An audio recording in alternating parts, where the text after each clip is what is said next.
We are on screen. Okay. Good morning, everyone. I'm very happy to be here and Good morning. to host this session. And let me just share a couple of slides and then we will start the session. Sorry, just a minute.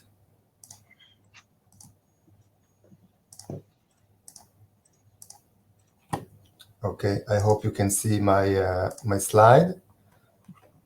So we are in session 3.5, Participatory Geospatial Approaches. This is a part of the FIG Commission 3 on Spatial Information Management. My name is Sagid Aliot. I'm from Israel. I will chair this session. And with me is Mr. Temel from Turkey. We both had the working group 3.3 and 3.6. The aim of this session is dedicated basically to present current research related to the collection, processing, mining, and interpretation of user-generated geospatial content and present current technologies, research, and interesting ideas that are initiated from this. I would like to remind you to join us later on the session of the AMA. I will show you a Q code later on if you want to log in. We have 4 speakers today. Each of them will, four presentations, several speakers who will present their work. Very interesting, very wide variety of topics, and I'm certain that you will enjoy.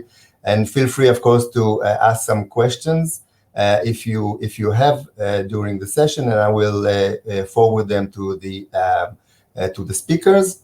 And that's it. I hope you will enjoy. This is the Q code for the AMA if you want to log in later on, and enjoy this session. And we'll see you soon. Thank you very much. So the first speaker is Markus from Germany. Markus, the floor is yours. Thank you very much.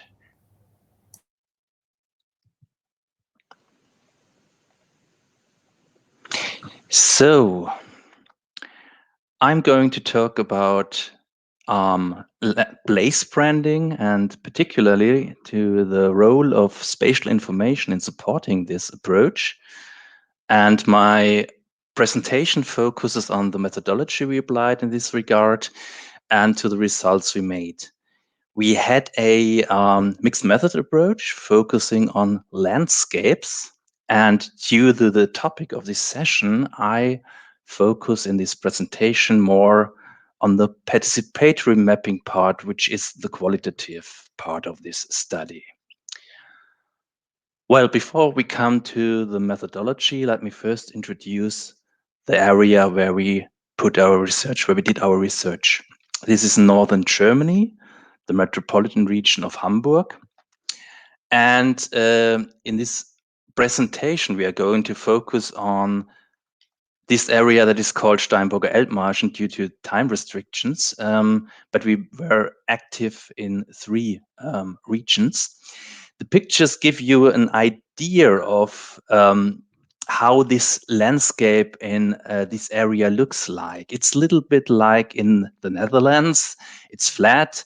You have a lot of pasture and meadows. You have channels, a lot of water around, wind energy plants, and some beautiful historical towns. And the metropolitan region of Hamburg, you see it here.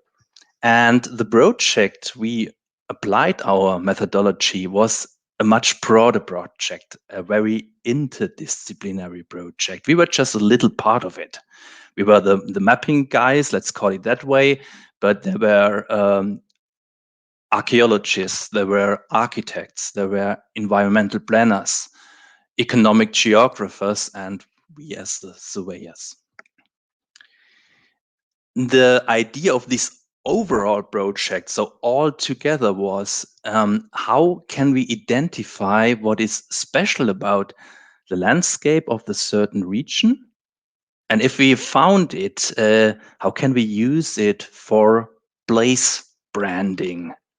So the idea of place branding is that, well, like a brand of a consumer product, you may also could brand a certain place, and this is done quite widespread. For example, in several cities. For example, you have an image in mind when you talk about Amsterdam or Berlin. You have an image in mind maybe when we talk about Bavaria and also about the Black Forest in Germany, maybe. But nobody knows the Steinburger Elbmarschen.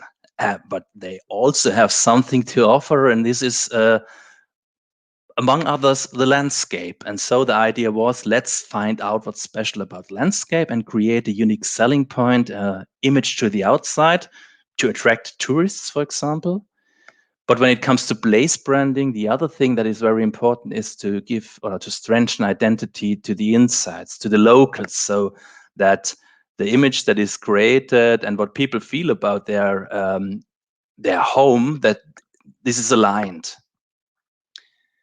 However, we were just a little part in this, as I said before, and we had this mixed methodology, and we started with quantitative landscape assessment based on Germany Mapping Agency official base data, the digital landscape model, and we used it and applied some landscape metrics on it. We tried to find out which landscape elements are widespread, frequent. For example, we've calculated what is the length of all the hedges in the region compared to hedges of the other region. And we also try to compare land cover, density, for example, or percent share in these certain regions with Germany as a whole, because we thought it might be a proxy to find out which land cover types and landscape elements are quite rare in Germany, but at the other hand side, occur quite often in this certain region. So this was one of the ideas. But then, this is an outside view. This is based on data which was gathered from mapping agency outside this region, and it was analyzed by scientists from universities outside this region.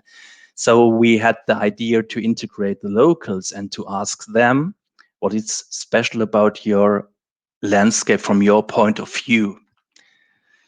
So what you see here are results of this first step, this quantitative landscape assessment. You see two posters. You don't have to see all the pictures in detail. It's just to give you an idea. We used that posters as an introduction to mapping workshops. We showed the locals who took part in the mapping workshop what we find out, our outside view, and gave them an idea about those landscape matrix that we had results for. We had a lot of describing landscape matrix, easy ones, like I said before, but also some more complicated, like the Shannon Diversity Index, measuring the diversity of a landscape, or the Hammurabi, which can be used to assess the naturalness of the area. However, we explained it, and this is what my talk is focusing about, we had mapping workshops. You see the posters behind us as moderators, a colleague of mine and me, and we introduced them to the people there, and we asked then the local stakeholders in groups of about 5 to 6 persons, but several groups in a row, to map and to comment those landscape features they personally perceive as specific, as characteristic. So we ask questions like, if you have visitors, what would you show them concerning landscape? Because that is special, because people from Bavaria or somewhere else, they don't have it. What would you show them? We gave them the opportunity to comment what they mapped in lists. So name it and also tell us why it is special. So we had in this certain region that I'm focusing on. We had these 2 mapping workshops. We had more in the other regions, and we asked 3 questions. What is specific? But we also want to figure out how they use the landscape, so how they use this ecosystem service. So we asked about where do you go for recreation? And we also asked them, what are your favorite places? Because places in the landscape that might be specific might differ from those that you really like. Yeah. And what did we got as results? I think there are 2 things to mention. First, participatory mapping results can confirm what you found out during your quantitative landscape assessment, or they did confirm it partly in our study. For example, here you see the points that were mapped by the mapping workshop participants. And if I show you a base map, you might figure out that many of those points that represent special landscape elements and places where people go for recreation, they have something to do or are in proximity of the waterways, the bigger waterways of the region. You have, for example, here the river Elbe, and many people said, okay, we are going to walk here, have hiking trips, jogging, cycling here along the shore of the river Elbe, or also along the river Stör, which is here. You have also here, this is also little rivers, creeks. You can't see it because of the scale, but it's there. Therefore, I put it here with my hands. And stating also when it comes to special features has a lot to do with water gates, with river ferries were mentioned, the harbor of Glückstadt, and so on. So water, this idea that there are a lot of water ways and the percentage of water is quite high and the length of waterways is quite huge compared to other regions. In Germany, we found that out in the quantitative analysis, and somehow this participatory mapping seemed to confirm that.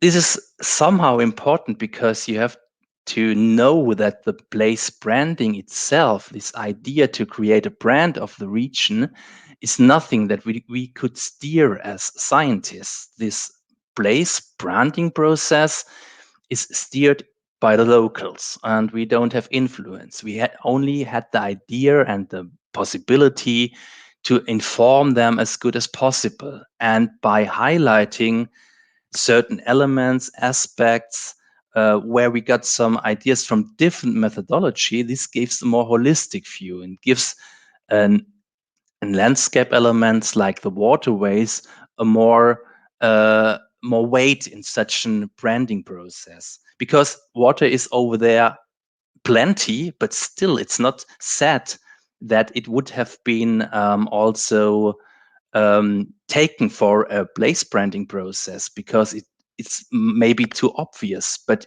we've showed them, well, have a look at it at least. The other thing is supplementary information that we gathered from the participatory workshops. So here you see all the specific, special, characteristic landscape elements.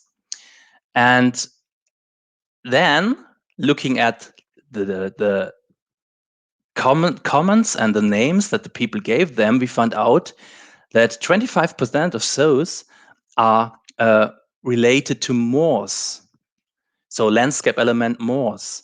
And this really surprised us a lot, because we had no idea about that when we did the quantitative landscape assessment before, because in the mapping agency's data, so the German digital landscape model, When you apply this, and this is a layer with the patches with the polygons from the digital landscape model, just few moors are in this region, just very few.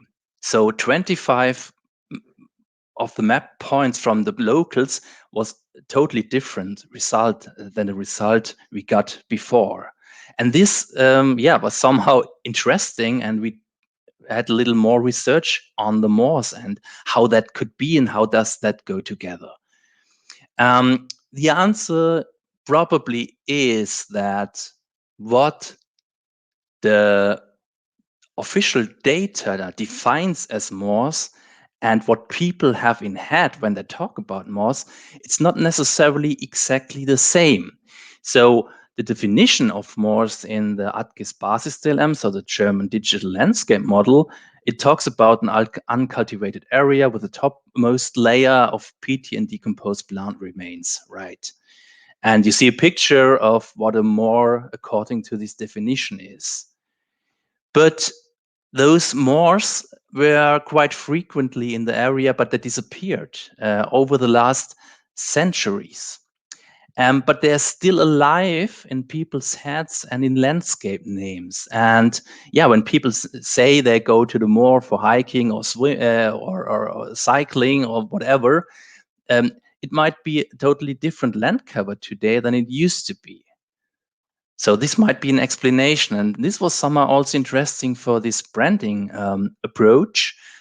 So we had also some long-term landscape change mapping ideas, and we mapped the Prussian land survey, which took place in the 19th century, and also other historical maps to find out or to visualize how these moors disappeared.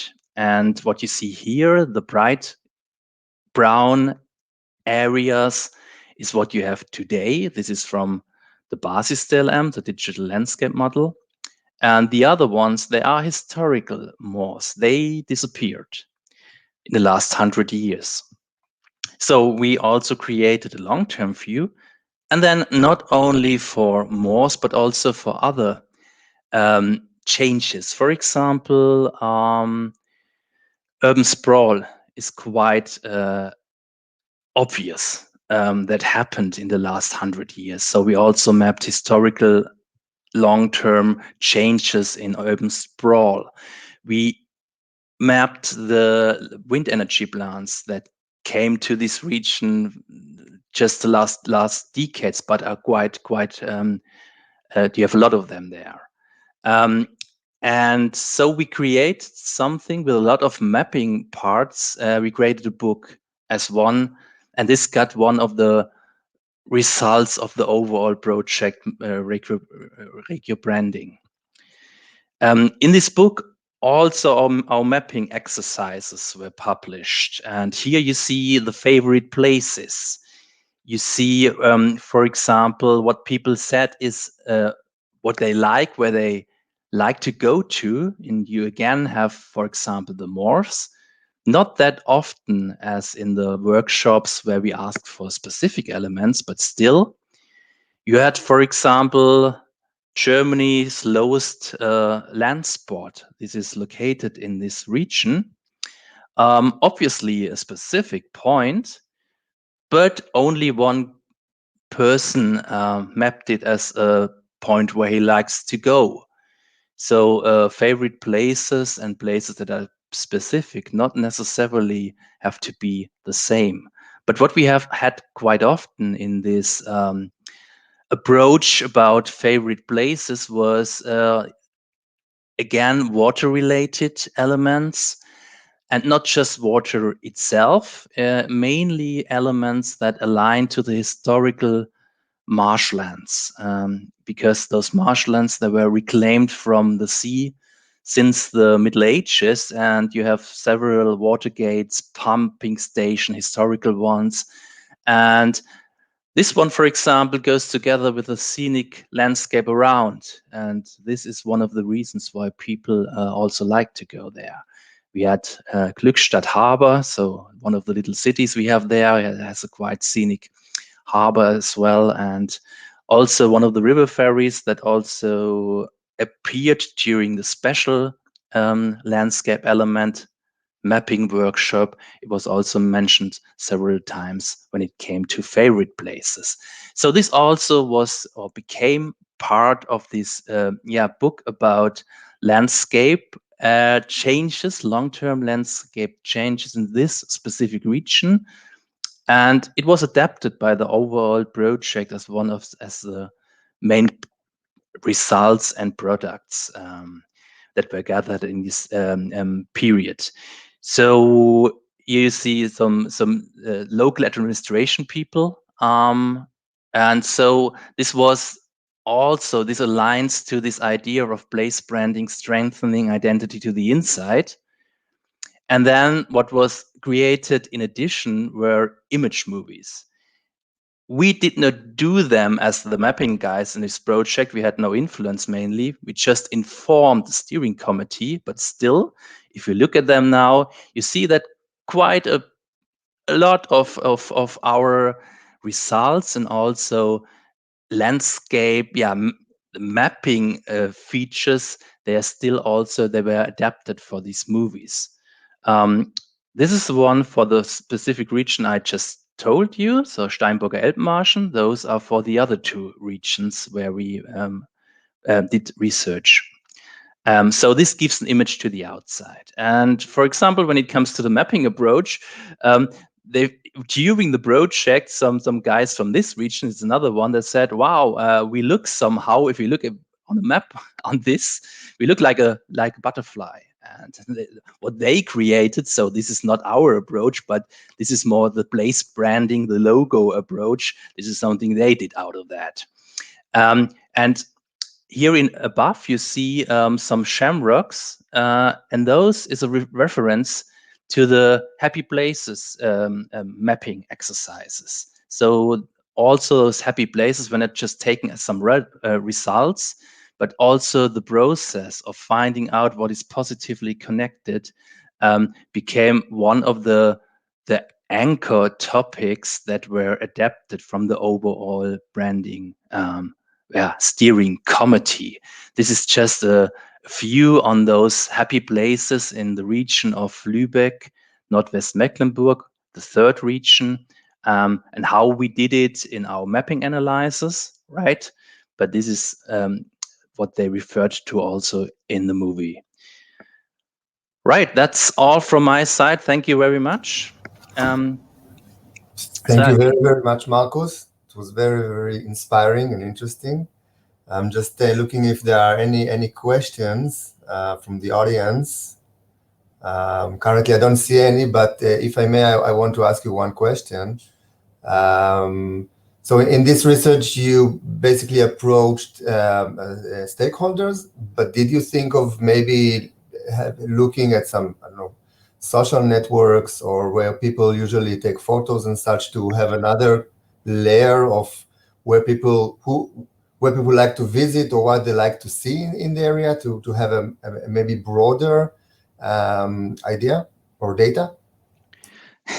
I'm working on that, but now within different projects. We had a project time, and we weren't completely freely in what we did. Yes, we were, of course, but we told the other disciplines what we are going to do, and they understand some of our ideas, and they didn't understand others of our ideas. So we decided for this approach that we used there. Using Twitter or Flickr data, this is something just working in a student project right now.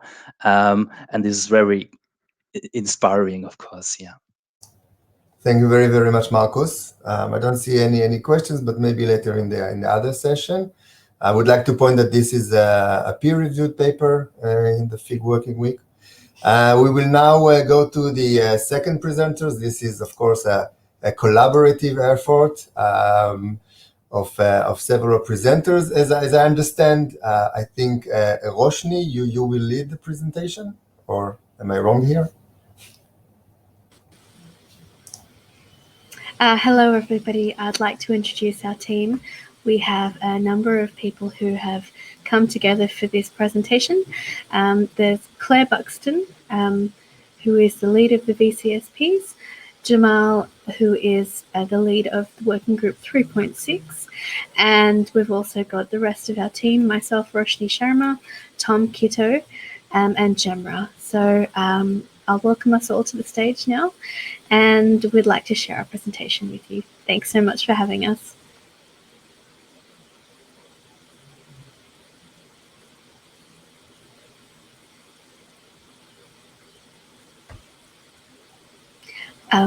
We'll all be speaking through this one. Would it be possible for us all to come on stage, please?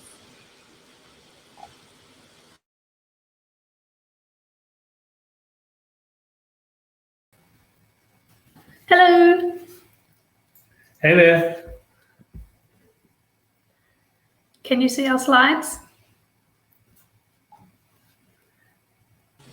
Yes. Are you in the same room? We are. How weird. Okay, let's begin. So the average age of this surveyor, as we've all heard a lot now, has been averaged around 50 to 55. And that's been hovering around a while. Aside from having a global network of young surveyors, what is the answer for FIG to bring that average age down? To us, a part of the answer is to engage young surveyors, help them find a purpose greater than themselves, and use their skills for the betterment of our earth. Tēnā koutou katoa. Welcome to a first for the FIG, a paper written in collaboration between the VCSP, the Volunteer Community Surveyor Program, and Working Group 3.6, Geospatial Next. Now, we have been inspired by the SSSI Firewater Mapathon, an event that the VCSP helped the surveying and spatial scientists run in October last year in Australia. Both the VCSP and Geospatial Next seek to bring you all lessons from that mapathon as a case study and bring it to you in a way that demonstrates the power of volunteer geographic information, or as we like to call it, e-volunteering. Now, because this is a collaboration, you'll hear from all 5 of us who have co-authored this paper. Firstly, Jamal will run you through the background of FIG's history with e-volunteering. Then from Gemra, who will enlighten us with some offerings and threats for e-volunteering. Then on to a case study from Tom on the SSSI Firewater Mapathon, and ending with Roshni to paint the picture of our future. Thank you, Claire. As introduced by Claire, this is a collaboration of 2 entities, Volunteer Community Surveyor Program and FIG Working Group 3.6. VCSP was established in 2017 as a project of FIG Young Surveyors Network.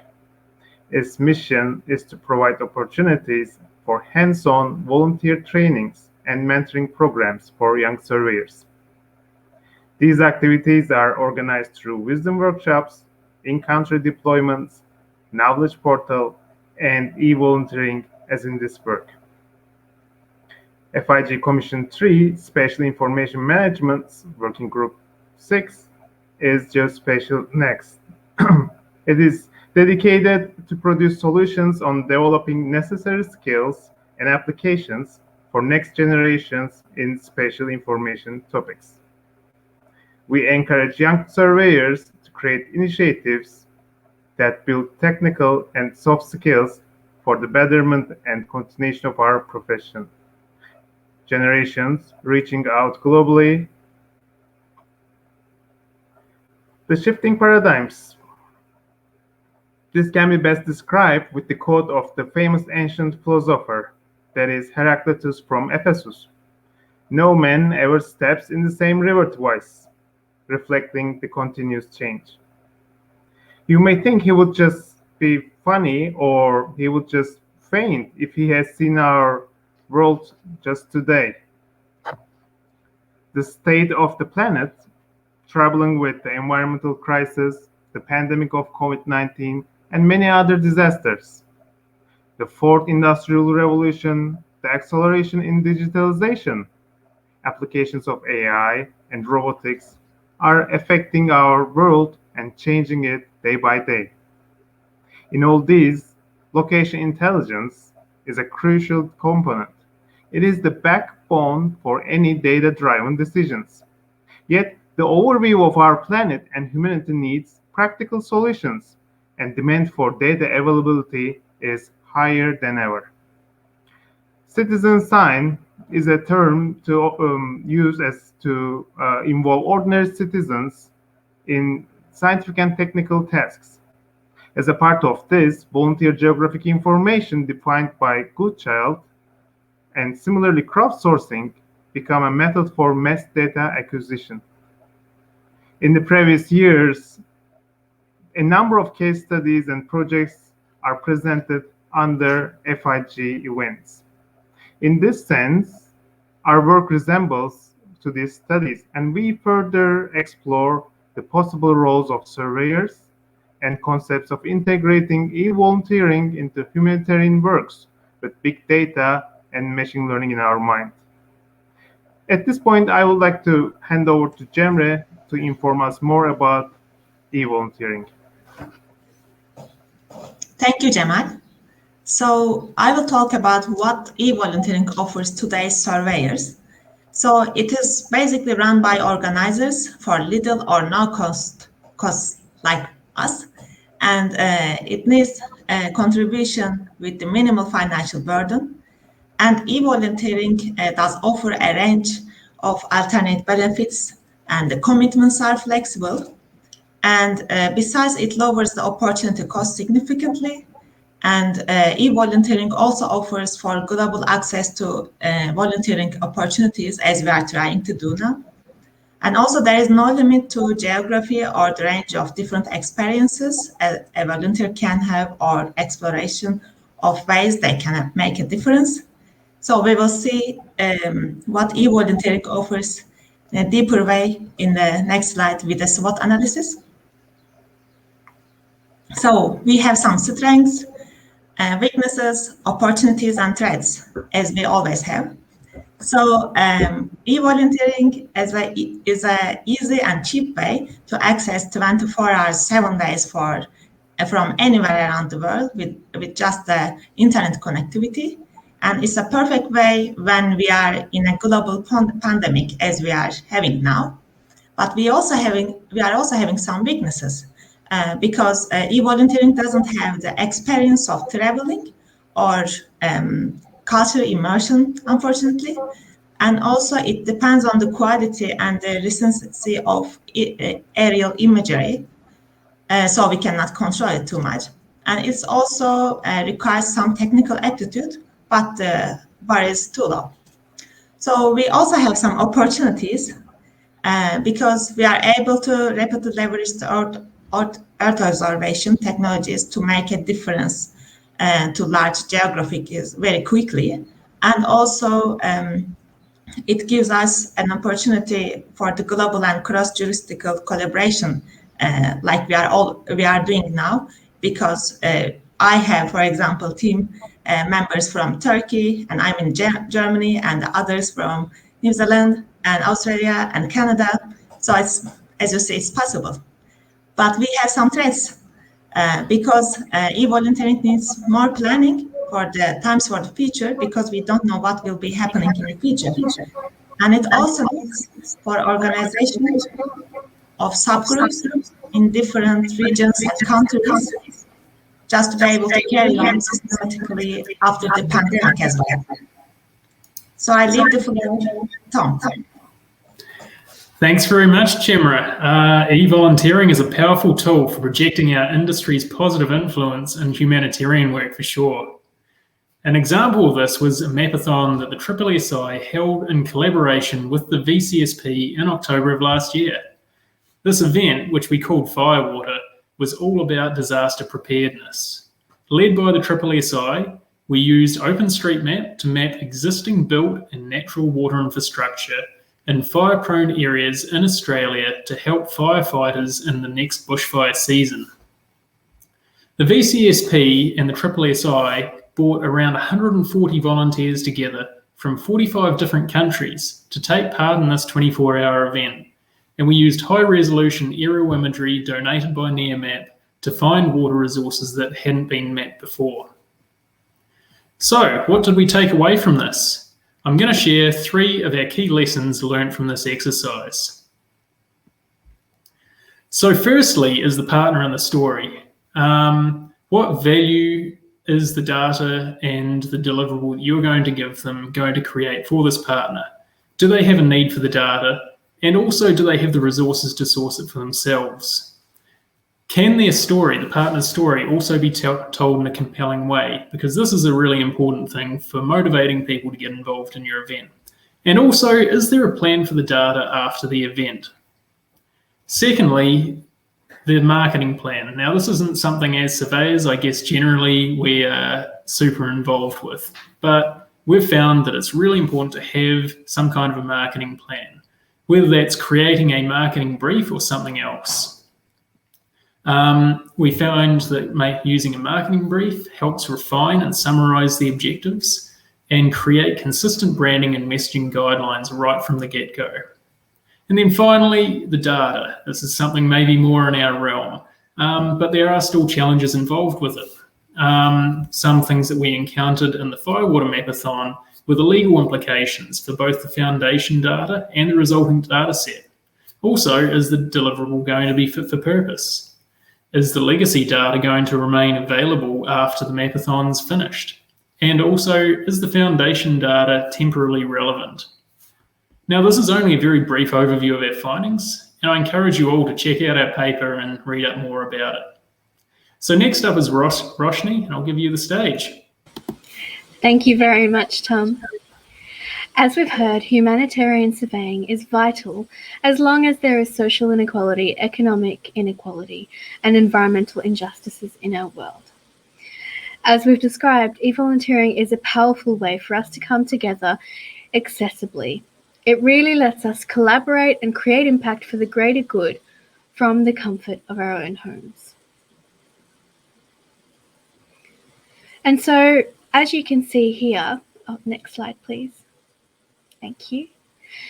As you can see here, we've identified a number of ways in which e-volunteering can be used for a global, accessible future for humanitarian surveying. It allows us to respond rapidly to natural disasters, as well as to maximize disaster prevention and preparedness.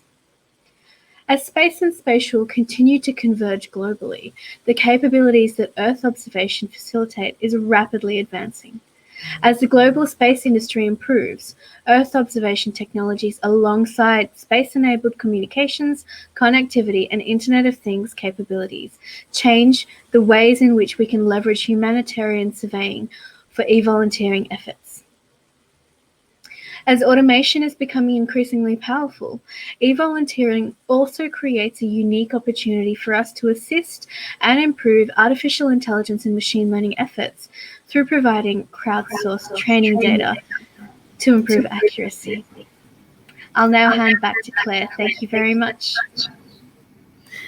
So as you can see, we are making efforts to engage young surveyors and encouraging more young surveyors into FIG activities.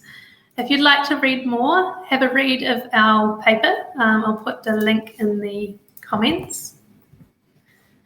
And also, don't just take our word for it. Why don't you see for yourself tomorrow? We have more e-volunteering events in the future, but tomorrow we have a workshop starting at the same time as today. Tom, would you like to invite us about the Mapathon afterwards? Yeah, for sure, Rosh. For sure there, Claire. So, yeah, as you mentioned, we're holding an e-volunteering workshop and event as part of this working week. This event is a 24-hour mapathon. We'll be coming together to help map FGM out of Tanzania. Now, if that's something that interests you, please join us. I'm just providing you a link to a registration for the workshop and the 24-hour mapathon in the chat below. So please join us. So for this event, we've partnered with a really exciting and progressive mapping initiative called Crowd2Map, and we'll have its founder joining us to give a talk during the workshop. During this workshop, we'll also be offering training courses for all skill levels. If you've never done humanitarian mapping before, we've got you covered. And if you're a GIS specialist, an experienced surveyor, or you think you can leverage your existing spatial sciences skills, we'll have an expert from the humanitarian OpenStreetMap team running a workshop on advanced mapping and validating that you can join. This will be your chance during this working week to add value to a high impact cause, and I think you'll really enjoy it.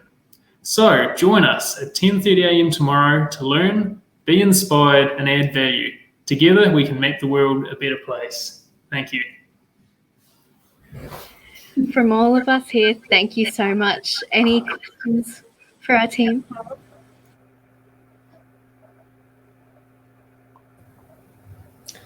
Thank you very much for this collaborative work. It's very inspiring and nice to see. We have one question concerning how to join the VSCP. Any channels that you can direct to?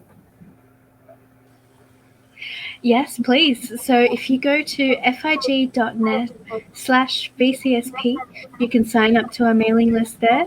And we're also on Facebook, Instagram, and LinkedIn. So if you sign up to our email list on fig.net/VCSP, we will add you and you'll get all of our updates. And that's the best way. Claire, did you have anything to add to that one? No, nothing extra. I think that's the best way to do it. And also, come along tomorrow. You'll find out a bit more about the VCSP, and especially on how to get involved in e-volunteering. Yeah, for sure. Now, I just saw somebody mention that they registered for the Mapping FGM Out of Tanzania workshop already. Now we can provide a link in the chat to join the Slack community, which will have more information about getting involved in the Mapathon as well. So come and join us at the workshop and also join us on Slack. And our team is particularly proud in terms of Working Group 3.6 to be working towards producing more technical outputs as young surveyors. So if you've got an idea that you think you'd like to collaborate with us with, please do reach out. We'd love to hear from you. And maybe I should just add to what Roshni said.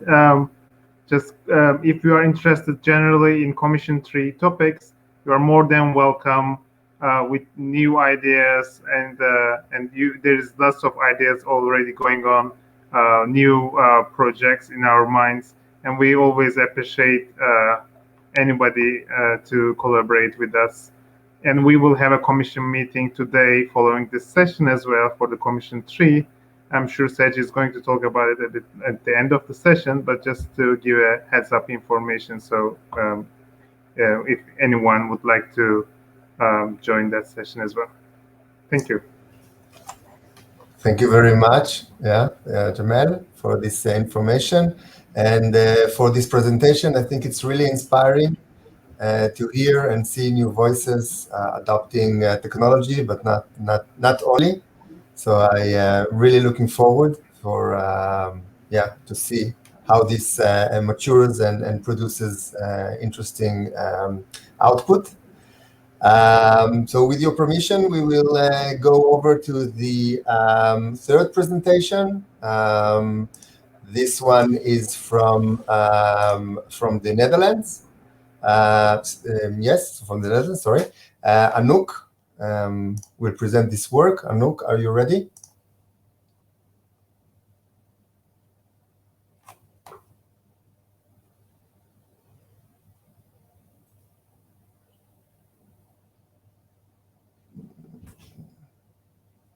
Not sure this is okay. Yes, Okay. I'm here. Hello. Yeah. Good to see you. I was confused for a minute. Yeah, thank you, Anouk. You have the floor. Thank you. Thank you. You can add my colleague Jaap Willem as well, because he will present together with me. So my name is Anouk Huisman. I'm from the Kadaster in the Netherlands, and here together will tell you about improving on spatial data quality with dashboards and crowdsourcing. Now let me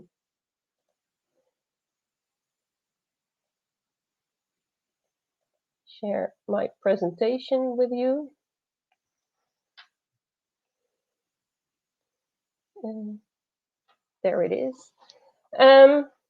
So we have been working on managing and improving on spatial data quality for years. At first, mainly for the data that we produce ourselves, but we also have a role in quality management for other registers. So first, let me tell you a little bit about the key registers that we have in the Netherlands. We have a system of key registers. There are quite a few. A key register exists of authentic data of high quality, and the main idea is to register once and use the data multiple times. Now, there are many, and Cadastre has a role in quite a few of them, but here I would like to focus on 3 of our spatial key registers, the key register topography, the key register large-scale topography, and the key register addresses and buildings, for which Cadastre has introduced quality dashboards and crowdsourcing. Now, our key register topography is 200 years old. It consists of topographic maps and data on different scales, and Cadastre produces it itself, and we are also the register keeper. Then the large-scale topography, that has been around since 2017, and the main purpose is for maintenance of the public space, and it is produced by over 400 producers, local, regional, and national authorities, and Cadastre is the register keeper. Then the key register addresses and buildings, that has been around since 2011. It consists of addresses and buildings and some more information about it. And it is produced by all municipalities, so that's around 380 producers. And Cadastre is also register keeper. Now, it is compulsory for governments to use this key register data, so it's very important that the quality of the data is high. And since Cadastre is the register keeper for all 3 of these, we also have a role in the quality management. Now, this quality management, it started with providing producers with error lists in Excel, and we found that that wasn't working very well. Our quality managers would visit municipalities, and the lists would be either out of date, or they couldn't find the right objects, or the lists would be very long and very demotivating. Now, our quality managers can tell you all sorts of stories about it, but we found that it wasn't working, so we needed better tools. And that is where our quality dashboards and crowdsourcing come in. So what we have is producer dashboards, so dashboards for producers behind the logon, where producers can look at the results of the queries that we do and our quality management. We have public dashboards where the general public can have a view of can have a look at the quality of our key register data. And we have crowdsourcing, where anybody who wants to can provide feedback on our data and our maps, and in that way improve on them. So let me start with the dashboards. Why dashboards? Because we want to actively identify, help, stimulate, consult, provide best practices, register, measure, follow up, and address issues. So we want to use information and communication as a basis for quality and cooperation. So you have to look at the dashboards and the crowdsourcing as an integral part of an active quality management. So they don't just stand alone, they are part of an active quality management.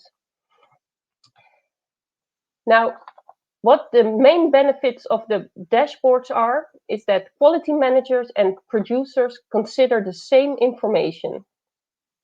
We use a positive approach, so we're working towards a score of 100%. And we do comparisons to the national average, so that producers can see how they are scoring compared to other producers. we show results, both errors and signals. Errors are, well, errors as it says, so things that need to be corrected in the data. And signals are things that we think might be wrong, but there might be a reason that the data is correct. Now, we have chosen to work with automated analysis only. This does limit the types of quality control that you can do, but that is a choice. If you want to, you can add any information to the dashboards. Now, what you see here is a producer dashboard. In dark blue, you see the scores of a municipality for different themes. And in light blue, you can see the national average on the same theme. Now, you can see that the percentages are pretty high in general, up to 100%, but all in the 90s. So that's pretty good.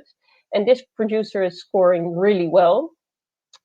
What a producer can do is he can click on a theme, and these themes can change over time. He can click on a theme and he can see the results of the actual queries and the number of results that he gets on a specific query. Now, for this theme, there are quite a few queries, and he can click on, and here he can see the actual IDs of the data that the results are for. And in this case, this is about buildings with unlikely construction years. And what you see here is that he gets the result of a construction year of 9999. Now, in this case, we can say that's definitely an error, but sometimes it will be a number of 1,000, and that could be right, but it's probably wrong. So here the producer can see the object ID, and he can link to his own system, and in that way improve on the data. What you also get in the dashboard is some numbers, just general numbers of the number of objects or the number of mutations in a specific period, just some general information.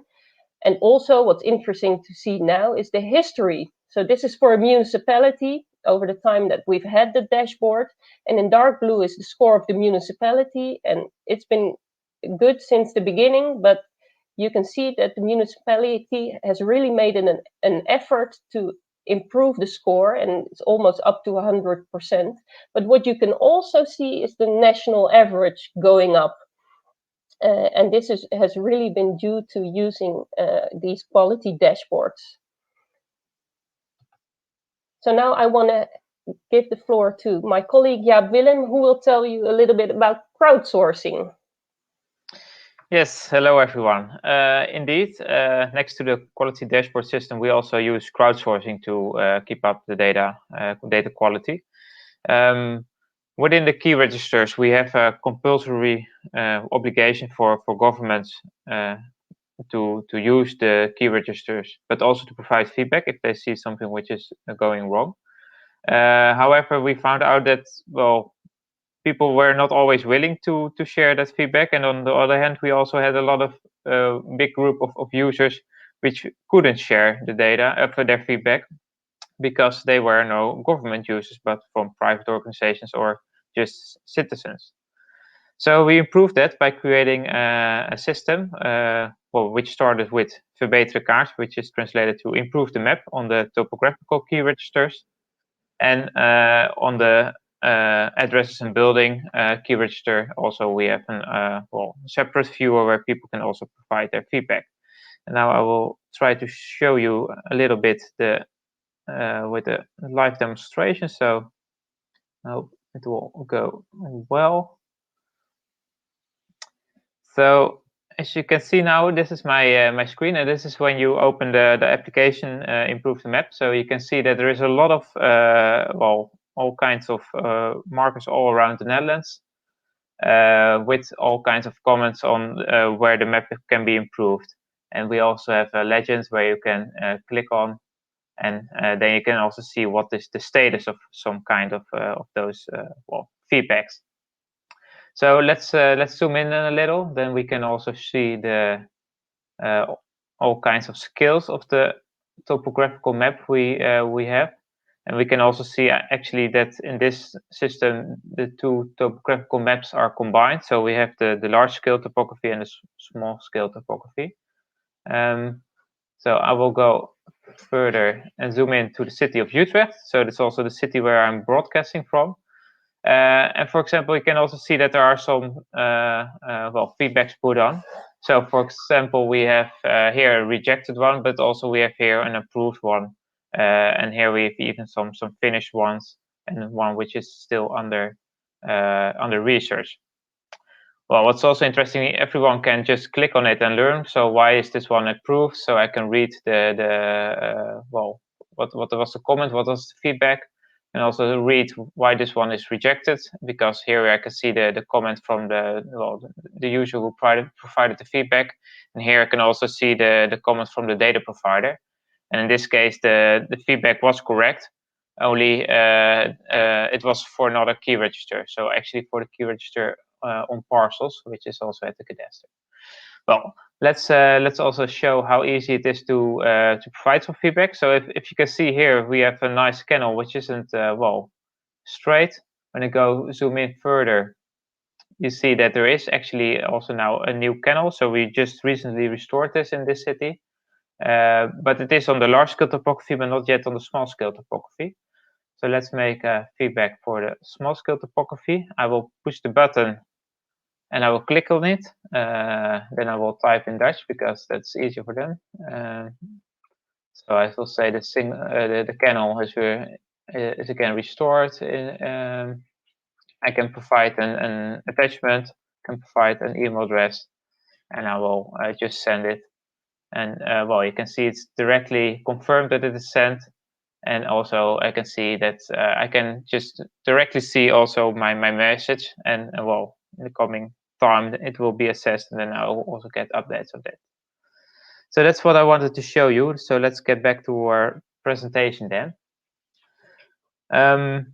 Yes, because we started this already years ago. So in 2016 and 2017, we also connected the addresses and buildings, and we see since then that the amount of feedback actually, it's more than doubled.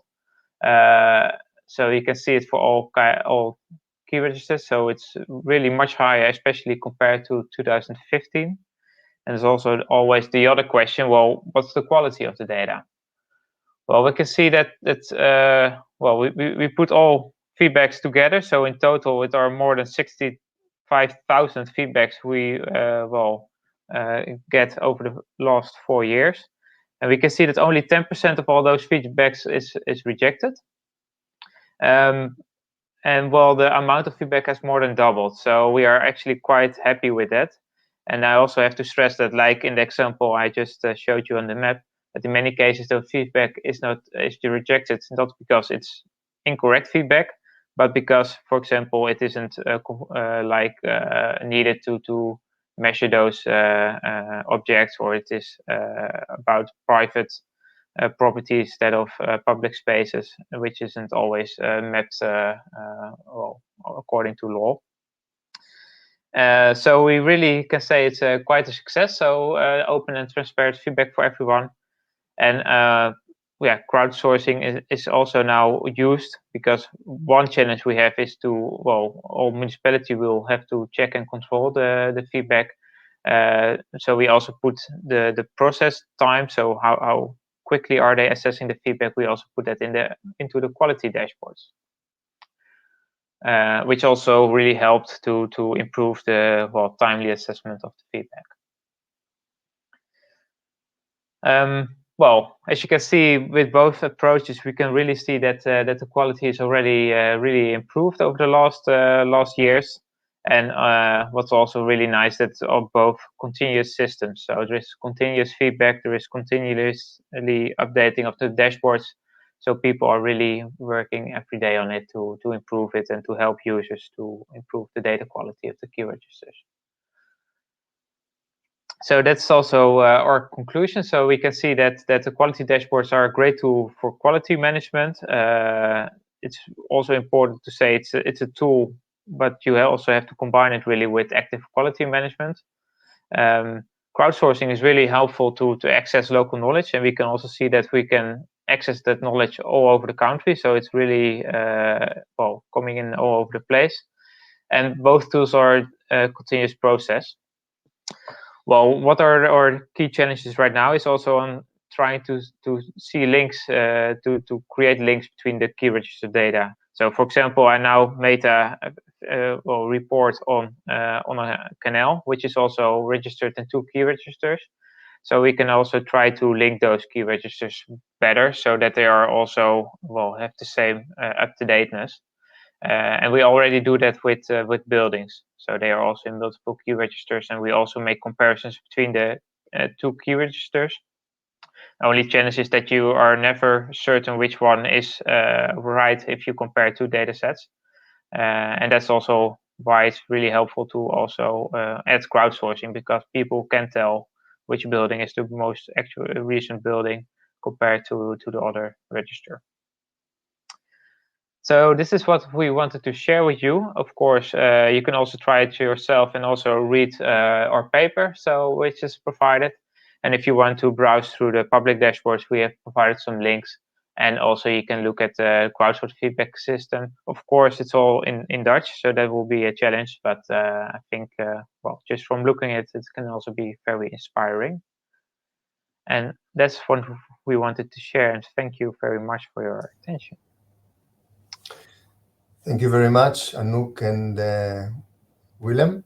It was very interesting and very encouraging to see that crowdsourced approaches are adopted by the municipality. Currently, I don't see any questions, but I have one. Okay, so yeah, actually we have one, but just a minute. So I'm just curious if there is any specific. I don't know if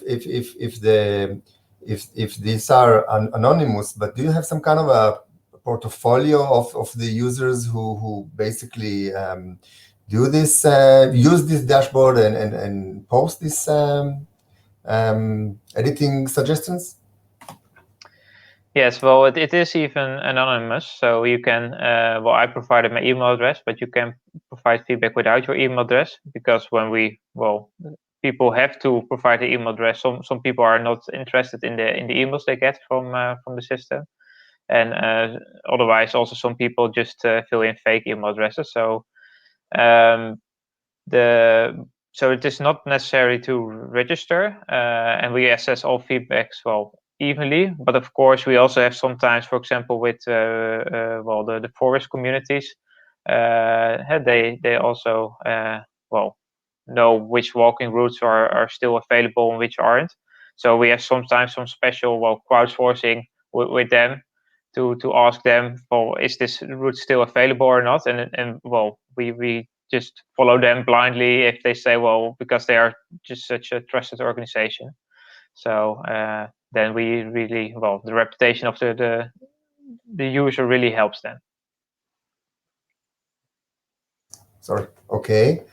Do you have another question, Jamal? So I will just ask another one. So if I understand correctly, it's open to the public, right? Yes. Yeah. Okay. So most of the reports are from the public. Yeah, we did some analysis on where they come from, but it's like it's like equal the amount of government, the amount of public feedback, and also the amount of private organizations, all like one third. I think the governments and the citizens are a bit higher than the private organizations. Okay. So there's another question here. What is the workload for the management by means of feedback validation, and does individuals can validate as well? Thank you for the question. Yes, that really depends on the type of feedback, and also on sometimes it's just an attribute which should be changed, like the building age.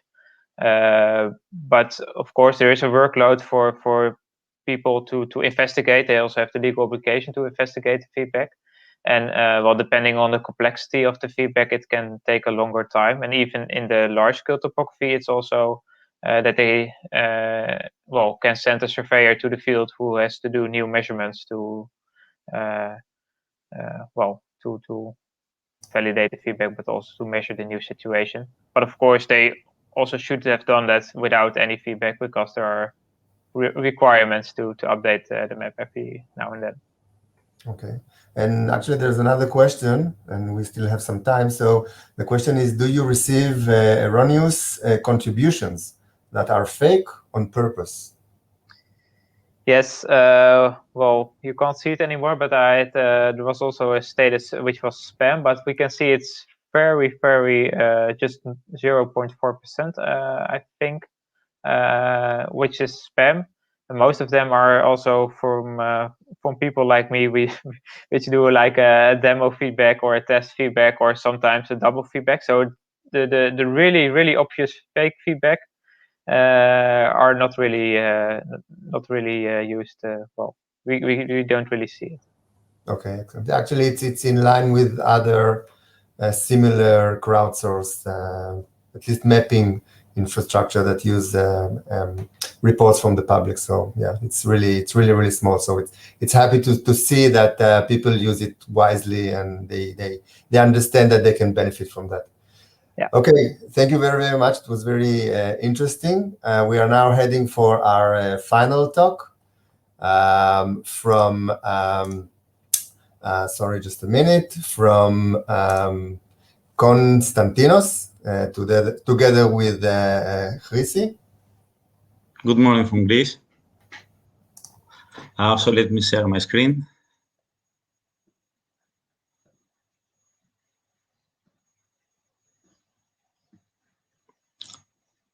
Can you see it? Can you see it? Okay.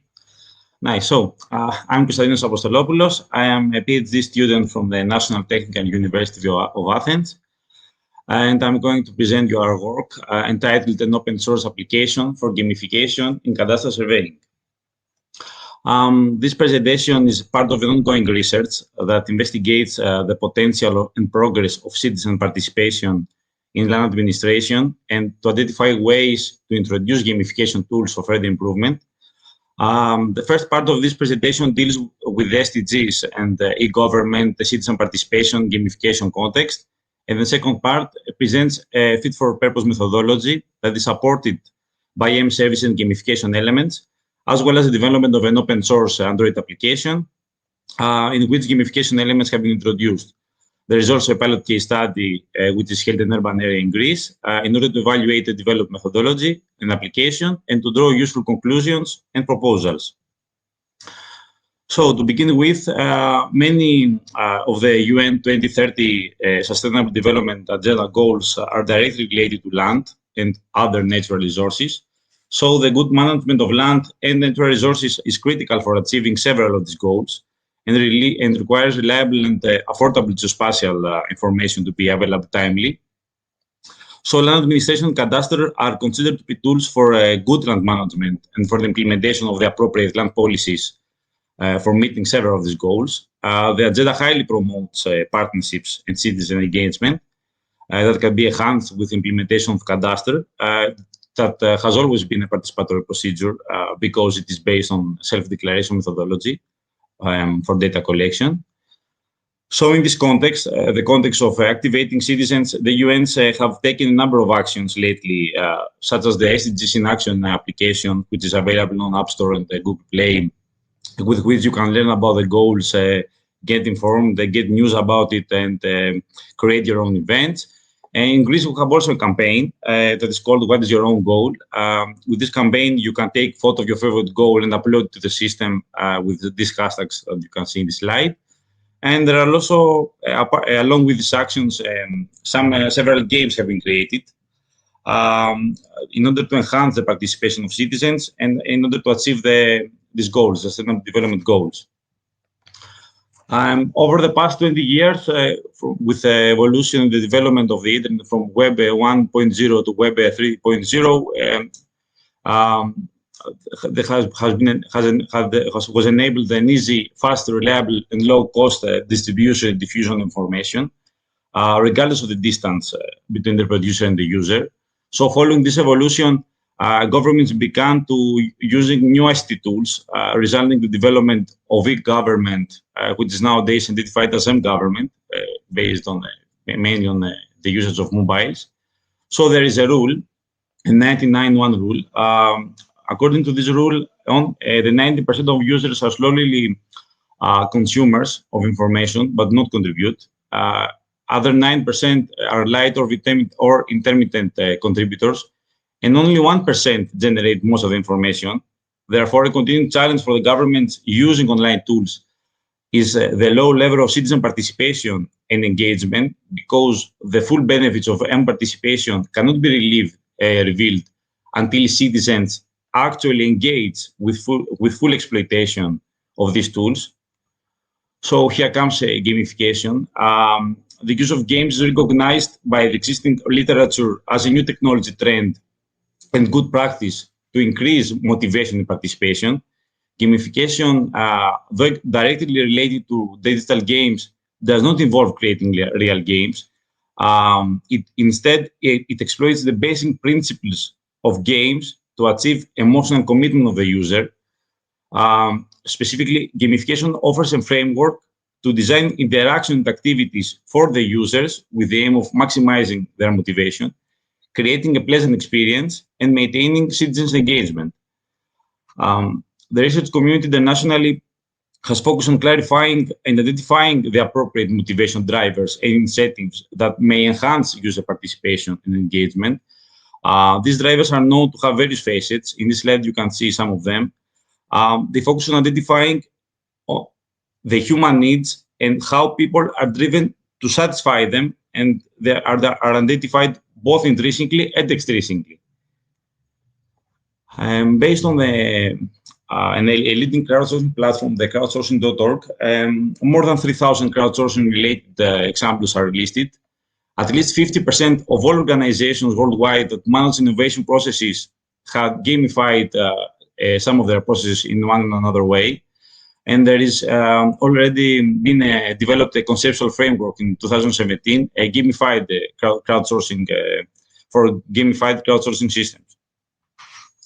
So on our research, we have developed a proposed methodology that is supported by M services and gamification elements.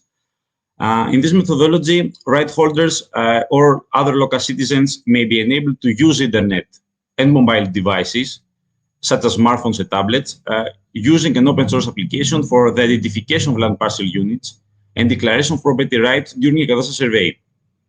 Citizen participation may be enabled in various phases in this procedure, as the official procedures. Such phases are the back office preparatory procedure for initial compilation of the draft cadastral base maps that support the declaration correction phase, or the formal data collection phase of declarations of property rights by the right holders, or for the editing of the collected data. This methodology may be also used to determine the extent of involvement of the volunteers in terms of number, duration of involvement, and qualifications. And gamification tools may be used for the evaluation of volunteers in terms of commitment, reliability, and performance. And also, trusted volunteers may be enabled to participate in more advanced activities. With the purple color, you can see the National Cadastral Mapping Agency's role. With the blue color, the contractor's land surveyor's role. And with the red color, the citizens' involvement. For this methodology, for this new methodology, an open source Android application was developed in which gamification elements have been introduced. In this slide, you can see the development components of this application. In order to have a fully functional mobile application, we need three basic components: the actual mobile app, a permanent storage database, and a service app that will connect the previous two components. Generally, in app development, all these components compose what is called the stack of the app, and there are many different languages, frameworks, and libraries one can use to create a production-grade mobile app, although some of the tools have gained much more popularity lately. For creating the mobile app, we used React Native, which is recently gaining a lot of traction. For the establishment of the database, we tried tested a lot of systems, and we chose one very modern and stable database, the MongoDB database. And for the service app that will connect the two systems, we used a JavaScript runtime called Node.js. It's built on Chrome's JavaScript engine, which is used in Google Chrome browser, that allows server-side programming and users to build network applications, among others. In the next slides, I will present you some examples of the applications interface.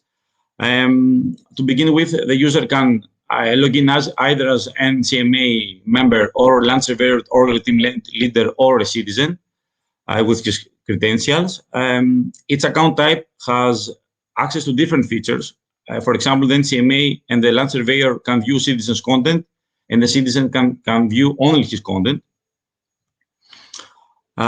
With this application, citizens can select between the available base maps, orthophotos, Google Maps, or OpenStreetMap. We will learn more in the future. He can identify their land parcels, digitize the properties boundaries, submit their property rights, and print an extract of their submission, and finally get a certificate of declaration submission. Moreover, the application also enables the users to collect points of interest from the cadastral area and upload and attach photos that may be useful for property identification or for other useful purposes in later cadastral phases. Using the application, the users can earn trophies, as I said before, based on their progress in the cadastral survey. We have designed several trophies that may support and enhance this procedure. For example, citizens can earn trophies based on the number of correctly located properties, of submitted declarations, attached photos, points of interest, and many more. They can also gain tokens based on the previous described actions. Also, the team leader can gain trophies. For example, he can gain trophies about the number of edited declarations or about the user's complete declarations, which he is responsible for. The users have also the ability to monitor their progress in the profile page. In this page, the users can see their rank and progress bar based on their involvement in the procedure. They can also see how many tokens they have collected, and the badges they have gained, and the badges that he still can gain in the future. Moreover, there is also a leaderboard feature that sorts users based on some filters, such as submit declarations and digitize polygons, edits, etc. So a pilot case study to test the development application was held in an urban area, Greece, in Attica region, in Halandri area. This case study may also be used as an example on how to apply the proposed methodology for 2D reliable crowdsourced cadastral surveys.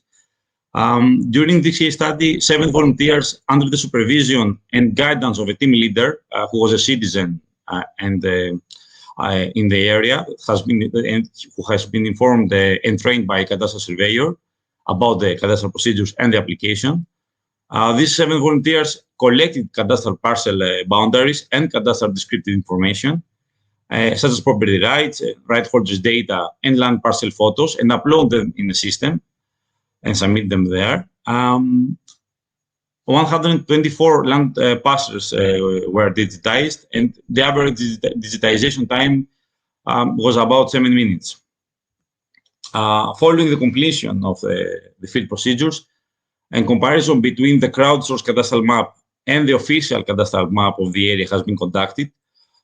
In this slide, you can see this comparison. With blue color, the crowdsourced cadastral map is depicted, and with red color, the official one. In order to check the results of the two datasets, the deviation of the nodes of the crowdsourced cadastral diagrams have been determined. This determination can be done based on the Hellenic National Cadastral Mapping Agency's geometric compatibility, as you can see on the left side of the slide. This compatibility is based on the shape and the location of the cadastral land parcel. Based on this geometric compatibility, only 18 out of 124 properties exceed the technical specifications. And we also checked the average accuracy deviation of the boundaries of the land parcels based on the RMS of the orthophoto, which for the urban areas is 71 centimeters. And in our case, on our crowdsourced cadastral diagrams, it was 35 centimeters.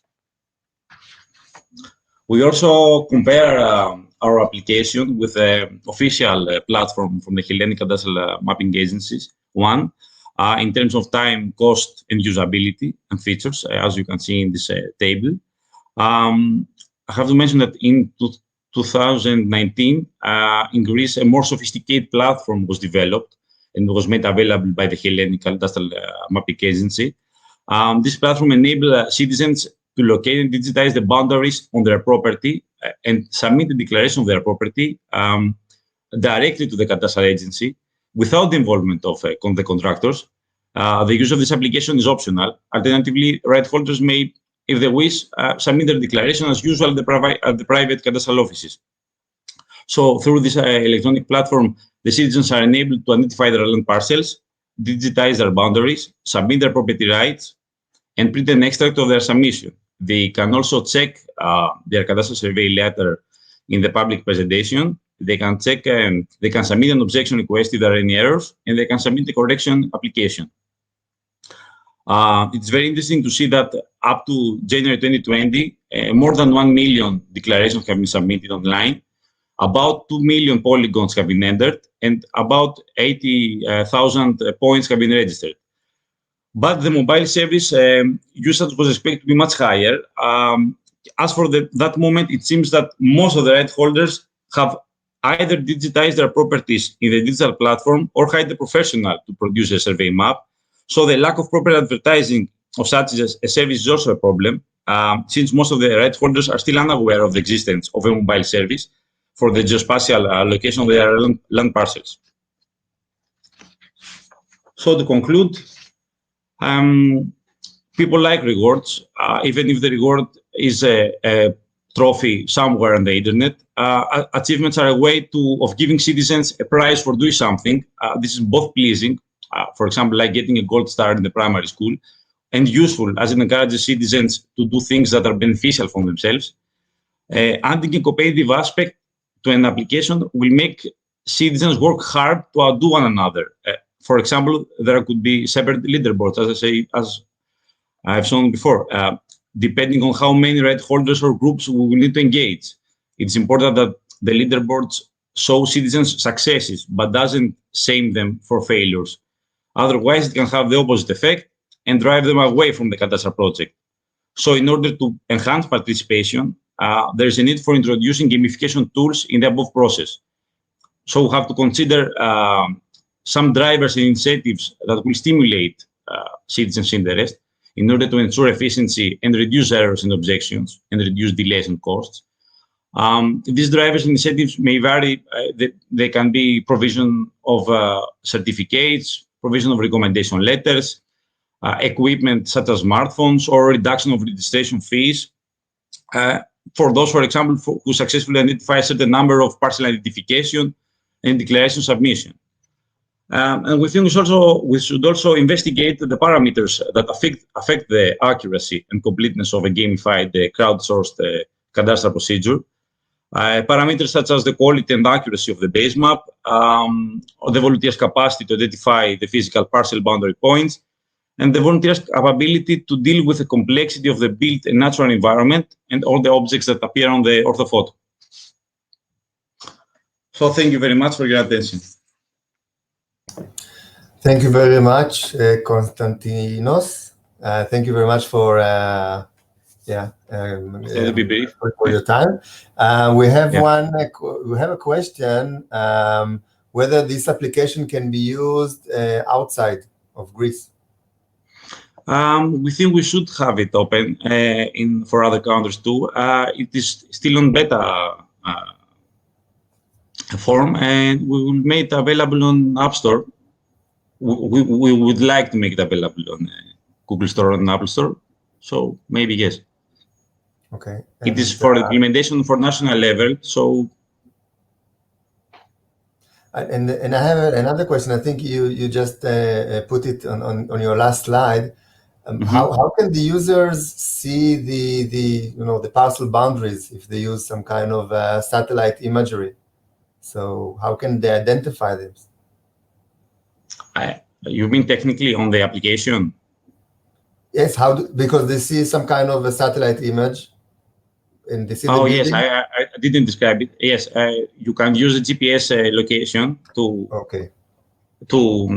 to locate yourself in the field. If you want to, there are two options. If you are on the field, you can use GPS to locate you on the base map, and then use the accuracy of the base map to locate the boundary. But you can also digitize a polygon and locate the boundary from your desktop or from your mobile from distance. Okay. Because you use the accuracy of the base map. Okay. So that's the advantage of this method. And the resolution of the imagery is enough for self localization on the field? It depends on the base map. For Greece, that it's an orthophoto, it's sufficient. For other countries, it depends about if you use Google Maps, or you can use a combination of this different base maps in order to identify the boundary. Okay. Because the orthophoto maybe will be of 10 years before. You can use Google Map to see a different boundary, a changed boundary that you can identify in the orthophoto. Okay. Okay. Looks very, very promising. Thank you very much. Thank you. I would thank you very much. I would just like to close the session with another slide. Just a minute, and of course to thank all the speakers here. Just a minute. Okay. Yeah, I hope you can see my slides now. So first of all, I would like to thank all the speakers in the session. We had 4 very interesting presentations with some nice questions from the listeners. I would also like to note that this session had additional 3 papers which were not presented, but you are more than welcome to go into the FIG Working Week website. And then on the technical session, you can see all these papers with access to the videos if they were uploaded, and the papers themselves. And they are really interesting work where you are more than welcome to visit and check them out. Also, straight after this session ends, we have an AMA session. Sorry. You can scan this QR code and go directly there, and then we will have some additional discussion. Hopefully, there will be some people there, or you can also access the hop-in of the FIG Commission 3 annual meeting, which will run simultaneously. But you can hop in, hop off, and maybe try to participate in there both.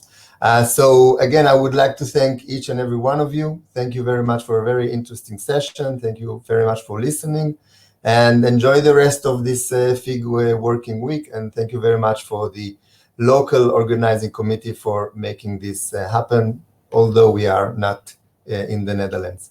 Thank you very much again. Have a nice afternoon, and hope to see you soon. Thank you very much.